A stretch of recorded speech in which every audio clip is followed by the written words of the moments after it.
നിർബന്ധിത ഹർത്താൽ നിയമവിരുദ്ധമാക്കിക്കൊണ്ടുള്ള കോടതി ഉത്തരവുണ്ടെങ്കിലും ഇതിന്റെ പേരിൽ രാഷ്ട്രീയ നേതൃത്വം പിഴയൊടുക്കാൻ കോടതി ഉത്തരവിടുന്നത് ഇതാദ്യമായാണ്. പെട്രോൾ വില വർധനയ്ക്കെതിരെയായിരുന്നു 2011 സെപ്റ്റംബർ 19 LDFും BJPയും സംസ്ഥാന വ്യാപകമായി ഹർത്താൽ നടത്തിയത്. ഹർത്താലിനെ തുടർന്ന് തൊഴിൽ ദിനം നഷ്ടമായതുകൊണ്ട് സാമ്പത്തിക നഷ്ടമുണ്ടായെന്ന് കാട്ടി കളമശ്ശേരി സ്വദേശിയായ ഫ്ലോറിംഗ് യൂണിറ്റ് ഉടമ എറണാകുളം സെക്കൻഡ് മുൻസിഫ് കോടതിയെ സമീപിക്കുകയായിരുന്നു. കോടതി LDF കൺവീനർ വൈക്കം വിശ്വനും BJP സംസ്ഥാന അധ്യക്ഷൻ V മുരളീധരനും പലകുറി സമൻസ് അയച്ചു. എന്നിട്ടും ഹാജരാകാത്തതിനെ തുടർന്ന് ഹർജിക്കാരന് അനുകൂലമായ ഉത്തരവ് പുറപ്പെടുവിക്കുകയായിരുന്നു. ഇതിൽ പ്രശസ്തരായ 2 പ്രതികളാണ്.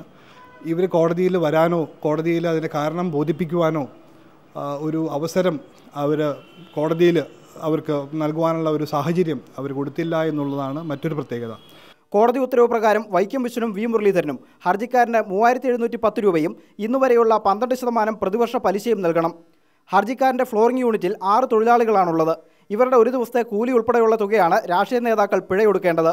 വിധിക്കെതിരെ അപ്പീൽ പോകാമെങ്കിലും ഹർത്താലിനെതിരെ ഇങ്ങനെയൊരു നിയമമാർഗമുണ്ടെന്ന് പൊതുജനങ്ങൾക്കും രാഷ്ട്രീയ നേതൃത്വത്തിനുമുള്ള ഓർമ്മപ്പെടുത്തലുമാണ് മുൻസിഫ് കോടതിയുടെ വിധി. Prashant Nair, Kochi, India vision.